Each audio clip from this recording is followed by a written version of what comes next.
Hello everyone. बच्चों, science में आज हम structural and functional unit of kidney करने वाले हैं। तो बच्चों देखिए, इससे पहले आपने एक्सक्रीटरी सिस्टम किया है, वो आपने पढ़ा है। इसी तरह से ये जो एक्सक्रीटरी सिस्टम किडनी हमने पढ़ा था, यानी किडनी आपका मेन काम करता है उसमें। तो हम ये देखेंगे कि किडनी में ऐसा क्या है जो हमारे ब्लड को प्योर करता है, फिल्टर करता है। तो फिल्टरिंग यूनिट्स क्या होती है किडनी की, उसके बारे में हम आज पढ़ेंगे बच्चों, ठीक है। तो स्ट्रक्चरल एंड फंक्शनल यूनिट की हम बात करने वाले हैं किडनी की। तो बच्चों सिंपल सी इसमें आपको याद रखना है कि जो हमारे शरीर के अंदर जो किडनी होती है, वो उसके अंदर नेफ्रॉन्स, यस, नेफ्रॉन ऐसी है, नेफ्रॉन एक यूनिट होती है, वो यूनिट होती है जो फिल्टर करने का काम करती है। जो फिल्टरिंग यूनिट्स ऑफ ये कह सकते हैं फिल्टरिंग यूनिट्स है किडनी की। तो nephrons are the filtering units of kidney, ठीक है। तो बच्चों इसमें हम आगे करते हैं। देखिए, अब आपको एक चीज याद रखनी है कि हमारी किडनी के अंदर कितने नेफ्रॉन्स होते हैं। देखिए बच्चों, हमारे शरीर में दो किडनियां प्रेजेंट हैं। दो किडनी है आपके हमारे शरीर में, और एक किडनी थोड़ी ऊंचाई पर होती है, एक थोड़ी नीचे होती है। ये भी मैंने आपको बताया था कि यहां पर हमारा लीवर होता है, लीवर की वजह से थोड़ी डाउन होती है और ये ऊंचाई पे होती है। तो लीवर की वजह से नीचे होती है थोड़ी सी। तो इसमें एक किडनी में 1.2 लाख मिलियंस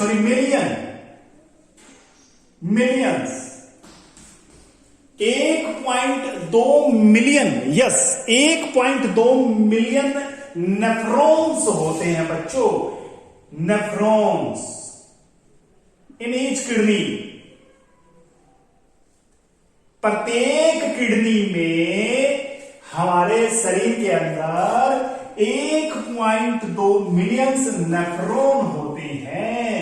ये आपको ध्यान रखना है। अगर बच्चों इतने नेफ्रॉन इतने होते हैं, अगर इनको जोड़ के लंबा कर दिया जाए तो लगभग 16 किलोमीटर एरिया लेंथ कवर कर जाए। अच्छा, हमने लंग्स में हमने पढ़ा था बच्चों, लंग्स में क्या पढ़ा था? लंग्स की जो काम करने वाली इकाई होती है, लंग्स में जो काम करती है उसको हम क्या पढ़े थे? हमने पढ़ा था एल्वियोली, है ना। एल्वियोली होती है लंग्स में काम करने वाली इकाई, छोटी से छोटी यूनिट होती है। और हमारे शरीर में काफी सारी एल्वियोली लंग्स में, फेफड़ों में होती है। हमने पढ़ा था कि वो 80 मीटर स्क्वायर कितना बड़ा एरिया कवर कर लेती है अगर उनको बिछा दिया जाए। तो गुब्बारे के आकार की होती है, सेक लाइक स्ट्रक्चर होता है, ये हमने पहले पढ़ा था, ठीक है। आज हम जो करने वाले हैं, स्ट्रक्चर करने वाले हैं नेफ्रॉन का, स्ट्रक्चर करने वाले हैं, स्ट्रक्चर ऑफ नेफ्रॉन करने वाले हैं बच्चों। एक नेफ्रॉन कैसा दिखाई देता है उसकी हम बात करने वाले हैं। देखिए बच्चों, एक जो नेफ्रॉन है उसकी मैं बात करने वाला हूं। उसका जो ऊपर का सिरा, जो स्टार्टिंग की बात मैं करता हूं, स्टार्टिंग का जो सिरा है वो एक कप लाइक स्ट्रक्चर होता है, कप के लाइक, कप जैसा एक स्ट्रक्चर होता है बच्चों। एक पहले देख लेना सारा पूरे वीडियो को, फिर आप बनाते जाना, इसमें रब करता जाऊंगा बीच में। तो बच्चों ये जो कैप्सूल है, ये नजर आ रहा है, कैप्सूल सा होता है, कप लाइक स्ट्रक्चर होता है। इसको हम बोमैन कैप्सूल बोलते हैं, बोमैन कैप्सूल का मतलब, इसमें मैं आपको बताता हूं इसका नाम बोमैन कैप्सूल क्यों पड़ा।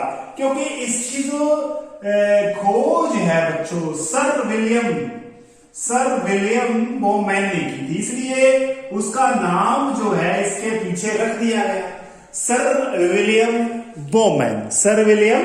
बोमैन ने इसकी खोज की थी। अच्छा, ये मैंने बता दिया, लिखते जाना बच्चों, मैं रब करते जाऊंगा साथ साथ में। ये क्या है, कप लाइक स्ट्रक्चर है, थोड़ा बड़ा पेज में बना लेना।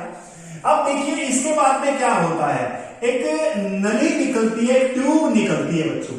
देखिए एक ट्यूब सी निकलती है बच्चों, एक ट्यूब सी निकलती है, वो ट्यूब जिसका नेम मैं आपको भी बताऊंगा बनाने के बाद में, ठीक है बच्चों। ये थोड़ी कोयल जैसा स्ट्रक्चर होता है, कोयल का मतलब कुंडली, कुंडली यानी एक तरह से गुच्छेदार सी कह सकते हैं, इस तरह से कोई स्ट्रक्चर होता है बच्चों। ये छोटा मोटा बना सकते हो बच्चों, और थोड़ा सा कर देता हूं, थोड़ा सा इजी सा कर देता हूं। देखिए इस तरह से बना देता हूं, इस तरह से शेप कर देता हूं, समझ में आना चाहिए। ये जो शेप है बच्चों, ये शेप कुंडली के जैसी शेप है, यानी कोयल जैसी शेप है इसकी। तो इसके बाद में क्या है, देखिए इसको थोड़ा घुमा दीजिए ऐसे ऐसे, बुक में भी बनाया हुआ है, आपके बुक में भी बनाया हुआ है, तो थोड़ा सा इजी करके बना देता हूं इसको मैं डायग्राम को। देखिए इस तरह से ये आपको गुच्छेदार सी आपको नजर आ रही है ये शेप। तो ये इस शेप का नाम पीसीटी होता है, इसका नाम पीसीटी है, प्रॉक्सिमल कॉन्वोलेटेड ट्यूब। इसका फुल फॉर्म मैं लिख देता हूं, प्रॉक्सिमल कॉन्वोलेटेड ट्यूब।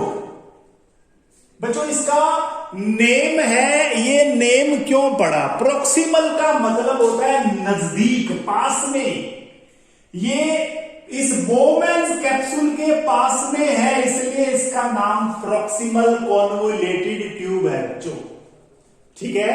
ये इसके जस्ट कह सकते हैं इसके पास में है, इसलिए इसका नाम जो है, इसका नाम है प्रॉक्सिमल कॉन्वोलेटेड ट्यूब, नाम है इसका, पास में है ये। कॉन्वोलेटेड इसलिए नाम है इसका बच्चों, कॉन्वोलेटेड नाम इसलिए है इसका क्योंकि ये गुच्छी से में है, यानी कहने का मतलब उलझी हुई है, कॉन्वोलेटेड हो गया इसका, ठीक है बच्चों। इसके बाद में क्या है, इसके बाद में एक लूप निकलता है, देखिए मैं बना देता हूं, इसका नाम भी एक साइंटिस्ट के पीछे है, इसका नेम मैं बता रहा हूं, loop of Henle, loop of Henle. ये हैनले नाम का साइंटिस्ट था, फ्रेडरिच, यस फ्रेडरिच नाम का साइंटिस्ट था, फ्रेडरिच हैनले। तो उसकी डिस्कवरी इसके हिसाब से की गई है, तो इसका नाम भी फ्रेडरिच ने किया था इसको डिस्कवर, तो इसका नाम उसके पीछे लिख दिया गया। तो फ्रेडरिच हैनले इसका साइंटिस्ट के नाम के पीछे इसका नाम लिखा गया है, लूप ऑफ हैनले। ये एक नेफ्रॉन का स्ट्रक्चर बना रहा हूं बच्चों मैं, एक नेफ्रॉन का, ठीक है। ऐसे इतना बड़ा नहीं होता, बिल्कुल छोटा सा होता है, क्योंकि 1.2 लाख यानी लगभग 1 लाख से ऊपर है, 1 लाख होते हैं किडनी में। देखो किडनी होती कितनी बड़ी है, आपको बताया था मैंने साइज, देखो ये बहुत ही होते हैं हमारे किडनी के अंदर। अब इसका एक का स्ट्रक्चर मैं बता रहा हूं। अब देखिए आगे क्या होता है, आगे बच्चों इस तरह से कोई संरचना होती है, देखिए इस तरह से एक संरचना होती है, ये भी आपको नजर आ रही है, कुंडली जैसी है, कुंडली है, यानी ये भी एक तरह से क्या है बच्चों, ये भी एक तरह से छल्लेदार है, ये भी क्या है एक तरह से, इसको भी घुमा करके भी बना सकते हो तुम, घुमा करके भी बना सकते हो बच्चों, तुम इसको भी बना दो, कोई बात नहीं। इसको बनाना क्या है, इसको बनाना ही तो है, इस तरह से बना दो, छल्ले से आकार में बना दो, क्या दिक्कत है, कोई बात नहीं, पहले वाला बना दो, सही है, बिल्कुल सही है, कोई दिक्कत नहीं है। इसमें डायग्राम हमें ज्यादा मेहनत नहीं करता, इसमें जो इसके पार्ट है वो मायने है कि कौन कौन सा पार्ट क्या काम करता है, काम मैं बताऊंगा आपको। इसका नाम पीसीटी हो गया, इसका लूप ऑफ हैनले हो गया।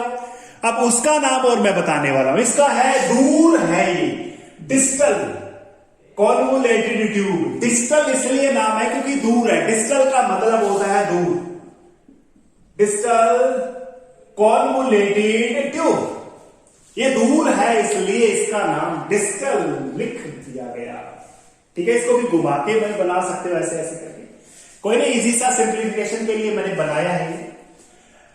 अब देखिए इसका लास्ट जो सिरा आता है ना, वो कहां होता है, देखिए ध्यान से, ये कंडक्टिंग डक्ट से जुड़ा होता है। कलेक्टिंग डक्ट बच्चों, कोलेक्ट करने वाली, कोलेक्टिंग डक्ट,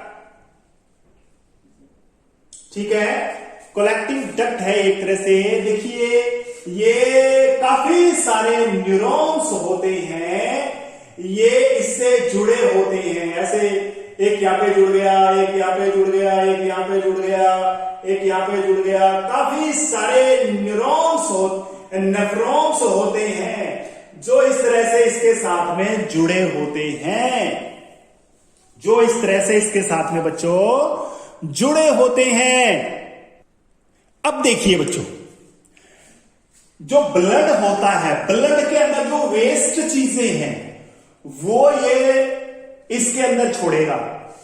हमने पढ़ा था यूरिन कैसे, यूरिन जो है वो कैसे किडनीज के जरिए जाता है, वही हम बात करने वाले हैं इसमें, यूरिन की, पेशाब की कह सकते हो आप, ठीक है। तो ये कहां जुड़ी होती है, ये वाली नलिका कहां जुड़ी होती है, ये जो ब्लैडर के, देखो बच्चों ये किडनी थी, कल मैंने इससे पहले वीडियो में बनाया था। यहां पे देखिए ये यूरेटर होता है, ये यूरेटर होता है, इस यूरेटर में ये डक्ट जो है, डक्ट जुड़ी होती है।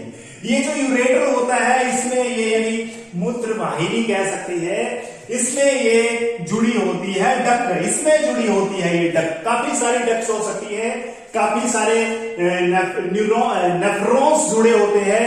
तो जो इस कलेक्टिंग डक्ट जो है ये इसमें कलेक्ट करके लेके आएगी, और फिर ये आपको पता है यूरिनरी ब्लैडर के अंदर इकट्ठा होता है सारा यूरिन, और फिर टाइम टू टाइम बाहर निकाल दिया जाता है। तो ये जो कलेक्टिंग डक्ट है ये यूरिन को इसके अंदर लेके आती है, ये किडनी का काम करने वाली। यहां पर बच्चों न्यूरॉन्स काफी सारे, ये न्यूरॉन्स है, इसमें न्यूरॉन्स है, इसमें न्यूरॉन्स है, तो इसके अंदर लेके आने वाली है, ये इसके अंदर लेके आने वाली है, इस नलिका में लेके आने वाली है बच्चों, इसमें लेके आएगी, ठीक है। ये किसका काम है, यस ये काम है हमारी कलेक्टिंग डक्ट का, यूरिन में लेके जाना, ठीक है।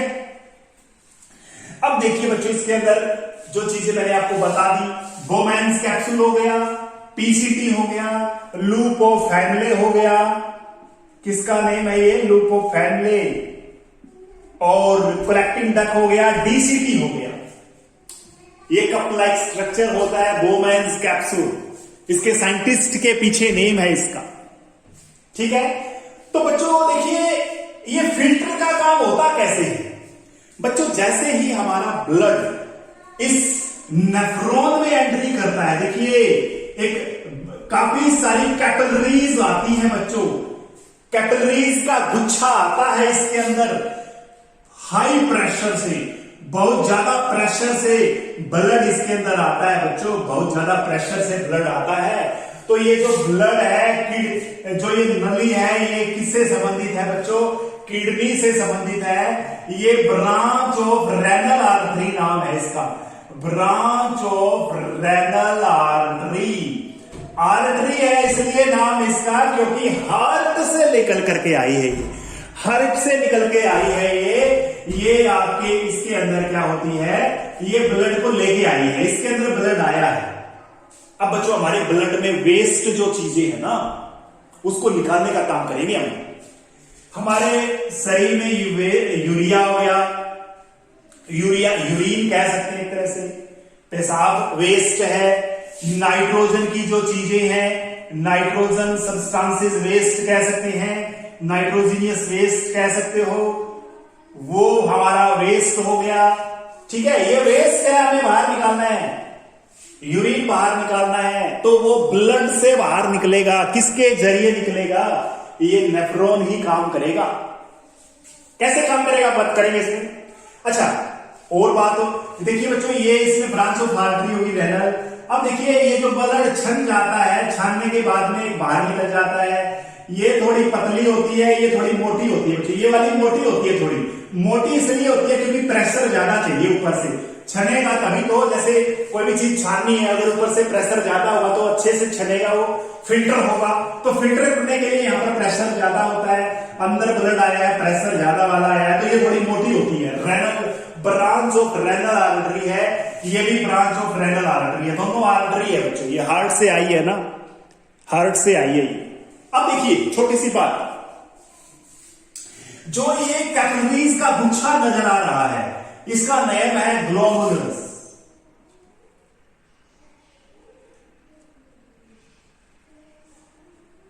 Glomerulus, glomerulus, glomerulus. इसको क्या बोलते हैं? It is a group of capillaries, group of capillaries, इस गुच्छे को नाम बोलते हैं। ठीक है, ग्लोमेरुलस हो गए, डायग्राम देख लेना, बुक में भी बनाया हुआ है। अब देखिए ये ब्लड देखो बच्चों, क्या होता है, ब्लड छन गया, इसमें चला गया बच्चों, इसमें चला गया छन करके, जो वेस्ट चीजें चली गई उसमें चली गई बच्चों, इसमें वेस्ट इधर उधर ऐसे करके। लेकिन कई बार क्या होता है बच्चों, यूरिन तो होता ही है, सही है, और नाइट्रोजन के वेस्ट तो सही है, जो वेस्ट में चले जाने हैं, यहां पर इकट्ठा हो जाने हैं और टाइम टू टाइम बाहर निकाल दिए जाने हैं। लेकिन बच्चों कई बार क्या होता है, इसमें ग्लूकोज या फिर अमाइनो एसिड, मैग्नीशियम, पोटेशियम, काफी सारे, जिसके पार्टिकल्स थोड़े छोटे होते हैं, जिसके कण थोड़े पार्टिकल छोटे होते हैं, वो भी साथ में छन जाते हैं, इसके साथ में छन जाते हैं बच्चों, तो वो वापस बैक लेके आने होते हैं। अब ये देखो बच्चों, बैक लेके आने हैं, वापस लेके आने हैं, इसमें जो चीजें, अब जैसे पानी भी चला गया, सारा पानी चला गया। अब सर्दियों में तो पता है पानी ज्यादा पेशाब बनाना होता है, गर्मियों में हमारा पसीना आता है तो ज्यादा मात्रा में यूरिन नहीं बनता, तो पानी सारा वापस शरीर में लेके आना होता है। ये तो ब्लड में जितना पानी है सारा इसने छोड़ दिया इसमें, और ये बाहर निकल जाएगा। लेकिन बच्चों सारा पानी वेस्ट नहीं होता, वो काम का पानी वापस लेके आना है, रीअब्जॉर्ब करना है। तो बच्चों देखो ये जो है ना, ये नजर आ रही है, ये इसमें ब्लड आ रहा है ना, इसमें वापस चीजें लेगी, ये वापस ले लेगी बच्चों। वापस कैसे लेगी, यहां से निकाल रहा हूं मैं, देखो यहां से इसको अब्जॉर्ब करने के लिए बना दिया मैंने, इसको अब्जॉर्ब करने के लिए बच्चों ये बना दिया, इसको ऐसे ऐसे, इसको वापस अब्जॉर्ब करेगी, ऐसे मैंने डबल कर दिया। अब इसको घुमा दो, इसको हर जगह घुमा दो, यहां से घुमा दो इसको ऐसे, यहां से घुमा दो ऐसे करके, इसको वापस लेके आना है, ताकि जो चीजें हैं, काम की चीजें हैं, वापस ब्लड में आ सके, इसलिए इसको वापस घुमा दो। घूमता यानी कहने का मतलब है ये वापस ब्लड में आ जाएगा, इस वापस इसके अंदर वापस आ जाएगा, वापस हमारे शरीर में यूज हो जाएगा, वापस शरीर में यूज हो जाएगा। ये मैंने, ये देखो बच्चों, ये अंदर लेके आई है, ये ब्रांच ऑफ रेनल आर्टरी है, इसका दूसरा नाम भी है, इसको एफरेंट आर्टरी भी बोलते हैं, efferent renal artery. Renal efferent है जो लेके आई है, और जो वापिस लेके आई, जो फिल्टर हो गया है, उसको बोलते हैं efferent, efferent artery, renal artery, efferent renal artery. ये बच्चों नाम है इसके, ये एफरेंट है, ये इफरेंट है। एफरेंट थोड़ी मोटी होती है और इफरेंट थोड़ी छोटी पतली होती है, ठीक है। और ये वापिस मैंने इसमें बताया है, ये वापिस लेके आई है, ये चीजें क्या करेगी, ये वापिस अब्जॉर्ब कर लेगी बच्चों, ये इसमें से अब्जॉर्ब कर लेगी। तो ये जो नेफ्रॉन है ना, इसके अंदर से वापिस चीजें को अब्जॉर्ब करेगी, किसको, ज्यादा पानी ना चला जाए इसमें, ज्यादा ग्लूकोज वगैरह भी चीजें छन जाती है, कई बार साल्ट वगैरह भी जरूरी होता है, वो भी छन जाता है कई बार, तो उसको वापस लेने के लिए ये देखो इसमें चाहिए, वापस इसमें आ जाता है, हमारे शरीर में बार दोबारा से यूज हो जाता है, रीअब्जॉर्ब हो जाता है। यहां से तो सारा छाप दिया था इसने, इस ब्लड यहाँ पे सारा चल गया था, प्रेशर ज्यादा आया था, लेकिन जो काम की चीजें इसमें चली गई है, वो ज्यादातर बच्चों जो पीसीटी होती है ना, 2/3 हिस्सा, यानी 3 हिस्सों में से दूसरा हिस्सा तो यहीं से वापस आ जाता है इसके अंदर, और थोड़ा बहुत उधर से भी चला जाता है, ठीक है। ये याद रखना है आपने, याद रखना है बच्चों यहां से। तो ये इसका गुच्छा सा ऐसे बना, तुम इसको अच्छे से सकते हो, इसमें बिल्कुल इजी है ये। बताइए इसमें क्या दिक्कत है, कुछ दिक्कत आने वाली नहीं, ठीक है। तो बच्चों ये जो किडनी के बारे में, किडनी के अंदर जो नेफ्रॉन्स हैं उसके बारे में हमने पढ़ लिया, ठीक है, अच्छे से डायग्राम समझना है। और इसका मैं वैसे तो आपको समझ में आ गया होगा, ठीक है। तो इसमें देखिए वर्किंग छोटा सा कैसे कर सकते हैं भाई। जो ब्रांच ऑफ रेनल आर्टरी से ब्लड आता है हाई प्रेशर से, these are filter by the Bowman's capsule. Bowman's capsule के जरिए फिल्टर होते हैं, ठीक है। कैप्सूल्स में क्या क्या चला जाता है, ठीक है। दीज फिल्टर यानी जो फिल्टर हो चुका है, फिल्ट्रेट बोल सकते हैं। जो ये फिल्ट्रेट है, इट कंटेन अमाइनो एसिड, कुछ प्रोटीन भी हो सकता है, यूरिन भी हो सकता है, एक्सेस वाटर भी हो सकता है, ठीक है, पानी भी हो सकता है इसमें। तो दोबारा से रीअब्जॉर्ब किया जाता है। रीअब्जॉर्ब यानी अफरेंट रेनल वेन कह सकते हो, या अफरेंट रेनल आर्टरी जो वेन नहीं है, ठीक है। इसके द्वारा दोबारा से रीअब्जॉर्ब कर लिया जाता है, ठीक है। तो अब्जॉर्ब करना रीअब्जॉर्प्शन बोलते हैं इसको। क्या बोलते हैं इसको? रीअब्जॉर्प्शन। कोई भी बच्चे इसको रिटर्न में इसको दे दूंगा मैं आपको, ठीक है। उतार लेना इसको, अच्छे से समझना है इसको। डायग्राम को कलेक्टिंग डक है इसमें बना दिया था। और एक बात और करनी है हमने, छोटी सी बात और है, जो हमारा नेफ्रॉन है, नेफ्रॉन के अंदर जो वेस्ट है वो वेन में जाना है। वेन भी बना सकते हो ऐसे टेढ़ी मेढ़ी करके, कहीं से भी यहां से वेन बना सकते हो ऐसे करके। वेन क्या होती है? जिसमें इम्प्योर ब्लड होता है। ये वेन बना दो ऐसे एडजस्ट करके, इसको ब्लू पेन से, ब्लू कलर से दिखा देना। ये ब्रांच ऑफ रेनल वेन है। रेनल वेन है जो क्या है, जो किडनी का क्या करेगी, किडनी का जो डीऑक्सीजनेटेड ब्लड है, डीऑक्सीजनेट जिसमें ऑक्सीजन की कमी है, वो यहां पर ले जाएगी। ये क्या है? ब्रांच ऑफ रेनल वेन है। वेन है बच्चों, वेन है, रेनल वेन, ठीक है। तो ये जो किडनी की बात करेंगे, तो किडनी का ब्लड लेके आती है, रेनल वेन कहेंगे इसको, ब्रांच ऑफ रेनल वेन। काफी बुक में बनाया हुआ है, ये छोटा सा निकाल के दिखाया हुआ है। तो इस तरह से डायग्राम बना सकते हो अच्छे से। थैंक यू बच्चों, इतना ही करेंगे आज। Thank you. आशा करता हूं समझ में आ गया होगा बच्चों ये वीडियो। Thank you.